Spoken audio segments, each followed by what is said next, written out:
Not possible. अरे उसका छोड़ना, तेरा मेरा तो पॉसिबल हो सकता है ना। सिर्फ 2% लोग ही इसका जवाब दे पाए हैं। 2% में तो सिर्फ आप ही आती है। आप ही जवाब दे दीजिए ना। देखा गाइस, कर दिया मैंने ये साबित कि एक टीम टाप के फ्रॉडगिरी करके चीटिंग करके टॉप आया है।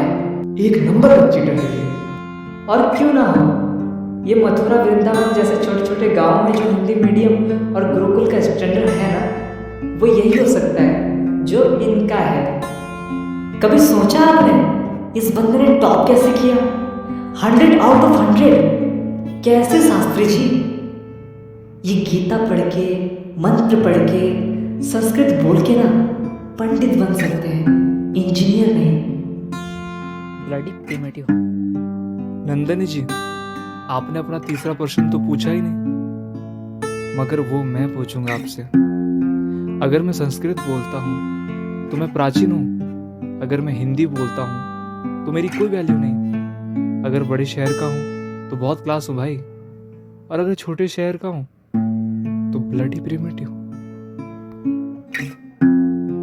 Just think for yourself the theories we see in science today, like robotic eye theory, blank quantum theory, string theory, इन सब के ट्रेसेस आपको वेदों में मिलेंगे, पर आपको फुर्सत कहाँ है भाई?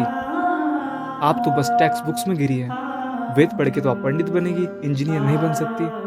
अरे भाई, आप उन वेदों की बात कर रही है जिनकी नींव ही विज्ञान है, और उस संस्कृत की बात कर रही है जो पूरी तरीके से वैज्ञानिक है, जिसके 1200 स्कूल और 1400 यूनिवर्सिटीज अकेले जर्मनी में, जिसे हम सब इंजीनियर यहाँ पे इंजीनियरिंग हम मानते हैं, और आप उसे कहती है प्राचीन प्रिमिटिव।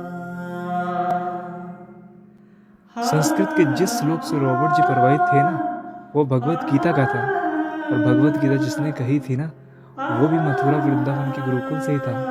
दुनिया उन्हें श्री कृष्ण के नाम से जानती है, और हम ब्रिजवासी उन्हें प्यार से कान्हा कहते हैं। अरे भाई, प्रिमिटिव है तो है, प्राचीन है तो है, पर गर्व है हमें अपने प्राचीनता पर।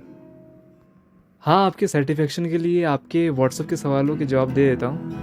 ये चारों पिन्स को आधा आधा तोड़ के खा लूँगा। हो गई एक फीवर की, एक कोल्ड की, और ये पहली गेंद, ये दूसरी गेंद, और ये तीसरी उल्टी करके हो गया 30। काउंट कर लो, मैं तो आता होगा। एक्चुअली ये ब्रेन ओलंपिक खेल ही नहीं रही थी, असल में आप खेल रही थी हार्ट ओलंपिक।